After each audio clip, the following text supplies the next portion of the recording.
دوسرے کا گریبان نوچنے لگے، تم ایک دوسرے کے جبے پھاڑنے لگے، تم ایک دوسرے کے لیے نفرتوں کے بیج بونے لگے، تمہاری زبانیں انگارے اگلنے لگی، تم ممبر و محراب کے تقدس کو پامال کرنے لگے، تم خواہشات کے غلام بن گئے، تم آرزوؤں کے نوکر بن گئے، تم اپنے نفس کی غلامی میں آ گئے۔ تم تو غلام تھے آمنہ کے لال کے، تم نے کب سے نفس کی غلامی اختیار کر لی، تم کب سے خواہش کے نوکر بن گئے، تم کب سے نفس کے بندے بن گئے۔ تم نے امت بننا ہے، تم نے رسول اللہ کا غلام بننا ہے۔ تمہارا لب و لہجہ بتائے ہم حضور کی امتی ہیں، تمہارا طرز زندگی بتائے تم حضور کی امتی ہو۔ تم ترازو پہ کچھ تول رہے ہو تو لوگ دوسری طرف بھی منہ کر کے کھڑے ہو جائیں، یہ غلط نہیں تول سکتا، یہ امت رسول ہے۔ تم بول رہے ہو، لوگوں کو یقین ہو کہ یہ جھوٹ نہیں بول سکتا، یہ رسول اللہ کا امتی ہے۔ تمہاری وحدت، تمہارا زور ہے، تمہاری طاقت ہے، تمہاری توانائی ہے۔ تو فرمایا وَكَذَلِكَ جَعَلْنَاكُمْ أُمَّةً، ہم نے تو امت بنایا تھا تمہیں۔ آج حضور کے قلب اطہر پہ کیا گزرتی ہوگی جب شام کی بچیوں کے منہ پہ تماچے مارے جاتے ہیں، جب بغداد میں حضور کی امت خانمہ برباد نظر آتی ہے، جب برما میں آری لے کر کے اعضاء کاٹ دیے جاتے ہیں، دشت لیلہ سے لے کے کندھار تک، غزہ سے لے کے کشمیر تک لاشیں ہی لاشیں بکھری ہوئی نظر آتی ہیں، بستی بستی کریا کریا، صحرا صحرا خون، امت والے امت کا ہے کتنا سستا خون۔ شام، قدس، کشمیر اور برما، کس کس کا احوال کہوں، ہر سو زخمی، ہر سو لاشیں، ہر سو بہتا خون۔ امت والے امت کا ہے کتنا سستا خون۔ آج امت لہو لہو ہے، اس پوری کائنات میں 1 انچ بھی جگہ ایسی نہیں ہے جہاں آتش و آہن برستا ہو اور وہ کفار کی سرزمین ہو۔ جہاں بھی خون بہتا ہے وہ بستی مسلمانوں کی ہے، جہاں لاشیں گرتے ہیں وہ گھر مسلمانوں کا ہے، جہاں عصمتیں لٹتی ہیں وہ خطہ مسلمانوں کا ہے۔ یہ ہمارے گناہوں کی سزا ہے جو ہم کاٹنے پہ مجبور ہیں، اور جب تک ہم امت نہیں بنتے تب تک رسوائیاں ہمارا مقدر ہوں گی۔ قوت عشق سے جب دہر میں اجالا نہیں ہوتا تو پستیوں کو بلندیوں سے بدلنے کا کرینہ آپ نہیں سیکھ سکتے۔ نام محمد کو تھام کر کے، امت کی وحدت کے تصور کو اجاگر کر کے، حضور کا پاکیزہ وجود جو امت کی وحدت کا ضامن ہے، اس سے بے لوث محبت کا رشتہ اور الفت کا ربط جب تک مضبوط نہیں ہوتا تب تک ہم ان مشکلات سے کبھی بھی نہیں نکل سکتے۔ 1000 فلسفے تراش لیں، 1000 منطقیں بگھار لیں، لیکن کوئی نتیجہ نہیں ہوگا۔ تمہیں نتیجہ تب ہی ملے گا جب حضور کے قلب اطہر کو آرام پہنچاؤ گے، جب امت بن جاؤ گے، جب حضور علیہ السلام سے وابستگی اپنا شعار زندگی بنا لو گے، تو پھر دہر میں اجالا اور روشنی حضور علیہ السلام کے نام کے صدقے سے نصیب ہوگی، اور تقدیر کا قاضی تمہاری سزائیں معاف کر دے گا، اور پھر نتیجہ تمہارے سامنے اس صورت میں نمودار ہوگا کہ تم بحر و بر کے مالک ٹھہرو گے، اور کائنات کے اندر حضور کے ساتھ وفا کے رشتے کے نتیجے کے اندر لوح بھی تمہارے ہاتھ میں ہوگا، قلم بھی تمہارا ہی مقدر ہوگا۔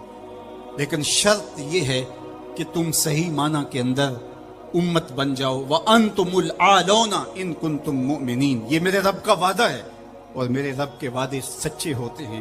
کہا تم ان کے بن کے تو دیکھو، عزت کا تاج میں تمہارے سر پہ رکھوں گا۔ اور افسوس تو یہ ہے کہ 56-57 اسلامی ملکوں کے حکمران بے حس ہو گئے، انہیں کچھ دکھائی نہیں دے رہا۔ انسانیت لٹ رہی ہے، انسانیت کا جنازہ اٹھ رہا ہے۔ ثناخان تقدیس مغرب اب کہاں ہیں؟ انسانی حقوق کی بات کرنے والے اب کہاں ہیں؟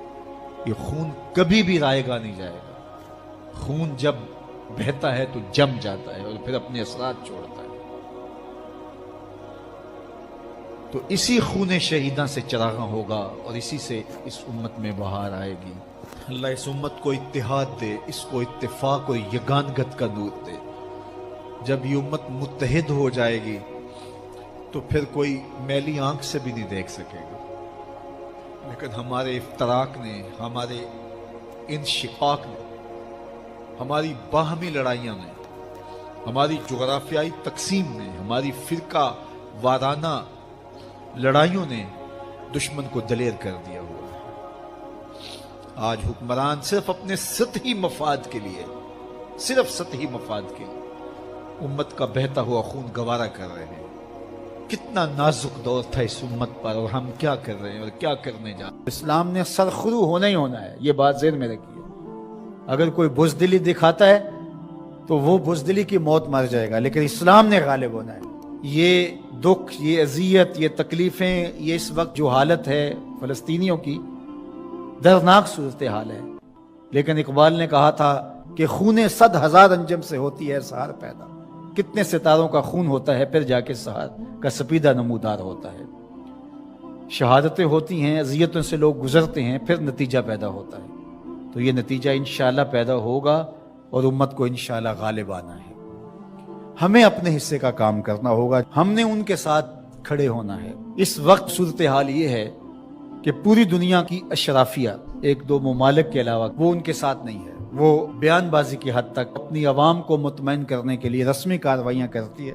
آپ دیکھ لیں پوری دنیا کے اوپر 56-57 اسلامی ممالک جو ہیں، ان کے حکمران، اشرافیہ اور بڑی بڑی فوجیں کہاں کھڑی ہیں۔ سفارتی سطح پہ خلوص کے ساتھ کوشش کی جائے، اور اگر لگتا ہے کہ یہ کوششیں برآور نہیں ہوں گی تو ہمارے پاس یہ راستہ موجود ہے جہاد کا۔ جب آپ کے پاس طاقت ہوگی، توانائی ہوگی، تو پھر آپ کی سفارتی بات بھی مانی جائے گی۔ رشی کے فاقوں سے ٹوٹا نہ برہمن کا طلسم، عصا نہ ہو تو کلیمی حکار بے بنیاد۔ حضرت موسیٰ اگر کلیم اللہ تھے، ایک ان کا وصف تھا، لیکن دوسرے ہاتھ میں عصا بھی تھا۔ جہاد کا آپشن موجود ہے آپ کے پاس، اور انہیں پتا ہو اگر ان کی بات سفارتی سطح پہ نہیں مانے گی تو یہ راستہ ان کا کھلا ہوا ہے اور اس سے گریز نہیں کریں گے، تو پھر آپ کی بات سفارتی سطح پہ مان لی جائے گی۔ لیکن انہیں پتا ہے کہ یہ چیخ چلا کے رو کے جو ہے وہ پھر خاموش ہو جائیں گے، تو وہ آپ کی اشک شوئی بھی نہیں کریں گے۔ محض ایک رسم کے طور پہ کاروائیاں ہوں گے اور بات ختم ہو جائے گی۔ سلامتی کونسل اقوام متحدہ ہمیں کیا دے گی؟ وہ تو استعمار کی باندھی ہے، ہمارے لیے وہ کچھ نہیں کر سکتے۔ امت کو اپنا پلیٹ فارم فراہم کرنا ہوگا، اور امت کو اپنے مسائل حل کرنے کے لیے ہمارے پیغمبر نے جو راستہ جہاد کا دیا ہے اسی راستے پہ چلنا ہوگا۔ پھر دیکھنا کہ کس طرح کفر دم دبا کے بھاگتا گھٹنوں کے بال آتا ہے۔ مسلمان کا مقابلہ نہیں ہو سکتا اگر وہ غیرت پہ آ جائے تو۔ دوسرا، اس وقت وہاں بیچارے لوگ سسک رہے ہیں، ان کے پاس دوائیں موجود نہیں ہیں، اور ان کے پاس غذائی قلت ہے، مکان ان کے ختم ہو گئے۔ اقوام متحدہ کی رپورٹ کے مطابق 52,000 لوگ بے گھر ہو گئے، اور کہیں اس سے زیادہ لوگ بے گھر ہوئے، یہ تو ان کی رپورٹ ہے۔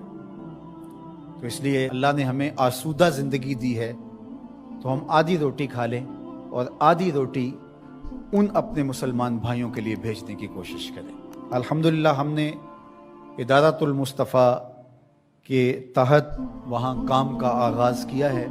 اگر کوئی ہمارے پہ اعتماد کرنا چاہے تو ہم بھی اس خدمت کے لیے حاضر ہیں، اور انشاءاللہ آج سے وہاں غزہ کے اندر اللہ کی توفیق سے کام کا آغاز ہو گیا ہے ان کی نصرت اور اعانت کے لیے۔ باقی مختلف ذرائع ہیں، ان کے ذریعے سے آپ جو ہے وہ ان کی مدد کر سکتے ہیں۔ آپ کو اطمینان ہو جہاں تو یہ کام کرنے کا ہے۔ اس وقت سوشل میڈیا اور دیگر جو ابلاغ کے ذرائع ہیں وہ بہرحال اس دور کے اندر مؤثر ہیں، اور ان کے ظلم کو، جبر کو بے نقاب کرنے کے لیے یہ ایک اچھا ذریعہ ہے۔ اور اس مرتبہ پہلی بار ایسا ہوا ہے کہ پوری دنیا کے اوپر ان کے جور و ظلم سامنے آئے ہیں۔ پہلے ان کا اپنا میڈیا تھا، میڈیا پہ قبضہ ہوتا تھا اور کچھ باہر نہیں نکلنے پاتا تھا، لیکن اس مرتبہ کیسے کیسے مناظر جو ہے وہ آپ کو دیکھنے کو مل رہے ہیں، اور لوگوں کا جذبہ اور جوش و خروش آپ کو دیکھنے کو مل رہا ہے۔ تو ہمارے پاس جو بھی ٹولز ہوں ان کے ذریعے سے ہم ان کی آواز کو پوری دنیا کے اوپر پہنچائیں، یہ ہمارا کام ہے جو ہمیں ہر صورت کرنا چاہیے۔ اسی طرح ان کی مصنوعات کا بائیکاٹ کریں۔ اپنے ملک کی بنی ہوئی مصنوعات کو متبادل کے طور پہ استعمال کریں، ترکی کی مصنوعات کو متبادل کے طور پہ استعمال کریں۔ کفر کی آنکھوں میں کھٹکتا ہے ترکی، وہ چبھتا ہے ان کی آنکھوں کے اندر کہ کس طرح اس کو مٹا ڈالیں، تو ان کے ساتھ کھڑے ہوں۔ آپ سیاحت کرنے جاتے ہیں تو ترکی جائیں دیگر مغربی ممالک کی بجائے۔ ترکی میں انبیاء کی قبور موجود ہیں، صحابہ کی قبور موجود ہیں، اور ترکی میں اصحاب کہف کا غار ہے، ہماری تاریخ ہے ترکی میں بہت ساری، تو وہاں دیکھیں اور وہاں ان کے لوگوں کا جذبہ اور ان کا ایمان اور ان کا اخلاق کہ پاکستانیوں سے جس طرح وہ ٹوٹ کے محبت کرتے ہیں۔ ترکی کی مصنوعات کو استعمال کریں، دیگر بلاد اسلامیہ کی مصنوعات کو استعمال کریں، پاکستان کی مصنوعات کو استعمال کریں، معیار میں کم ہی کیوں نہ ہوں کوئی بات نہیں ہے، مصنوعات جو ہیں وہ اپنے ملک کی اپنے وطن کی استعمال کریں۔ تو بائیکاٹ کریں گے تو انشاءاللہ اس سے ان کو مالی نقصان ہوگا اور جو ہے وہ مسلمانوں کو اس کا فائدہ ہوگا۔ اسی طرح جو ہے وہ ان کی اخلاقی مدد کریں، جو صحافی ہیں وہ ان کے لیے لکھیں، جو بولنے والے ہیں علماء وہ تقریروں میں، تحریروں میں، گفتگو میں لوگوں کو اویئرنیس دیں۔ اتحاد امت کے ذریعے سے ہم ان کی مدد کر سکتے ہیں۔ امت اگر متحد ہو جائے، جغرافیائی تقسیمیں، لسانی عصبیتیں اور باہمی ہماری ذاتی رنجشی اور نفرتیں جو ایک دوسرے کے خلاف کھڑی ہو جاتی ہیں اور جس سے امت کا اتحاد پارا پارا ہو جاتا ہے، یہ بدبختی ہوتی ہے۔ تو ان ساری تقسیمات کو رد کر کے حضور کے نام پر، قدس کے نام پر، قرآن کے نام پر، توحید کے نام پہ ہم جمع ہو جائیں۔ الکفر ملت واحدہ، سارا کفر ایک ملت ہے، تو مسلمان کیوں جمع نہیں ہو سکتے ہیں؟ حضور کے نام پہ سب جمع ہو جائیں۔ امت کی وحدت اس بات کا پیغام ہے کہ دشمن کے چھکے چھوٹ جائیں۔ میں اپنے ساتھ جڑے ہوئے تمام لوگوں کو کہتا ہوں اپنی اولادوں کو بہت اچھا پڑھائیں، ان کی دینی تربیت آخری حد تک کریں، اور ان کی جو دنیاوی تعلیم ہے اس کو بھی بہتر سے بہترین انداز میں آگے لے کے جائیں۔ وہ ہر شعبے کے اندر آگے بڑھ کے شعبے کے اہم منصب تک پہنچیں، اور ان کے اندر جو راسخ مسلمان ہے وہ مضبوط تر ہو، وہ آپ کی آغوش سے گزرا ہے، وہ وہاں جا کر کے بھی جو ہے وہ پکا سچا مسلمان ہو۔ سب لوگ اس طرح جب آگے جائیں گے تو پھر نتیجہ آپ کے سامنے ہوگا، لیکن اگر ہم یہ نہیں کریں گے تو پھر ہم سوائے چیخنے چلانے کے، صدائے احتجاج بلند کرنے کے اور کچھ نہیں کر پائیں گے۔ تو بہرحال غالب تو آنا ہی آنا ہے اسلام نے، وہ پھر ہم نہیں ہوں گے، پھر اللہ تعالیٰ کسی اور کو منتخب کر لے گا ہماری جگہ پہ۔ اگر ہم چاہتے ہیں کہ ہم اور ہماری نسلیں اسلام کی نشأت کے کام آئیں، اسلام کی نہضت کے کام آئیں، تو اس کام کے لیے ہم اپنی نسلوں کو، اپنی اولادوں کو، اپنے رجال کار کو تیار کریں، تاکہ پھر ان جگہ پہ کھڑے ہو کر کے دین کی نصرت اور اعانت کے فریضے کو سر انجام دیں۔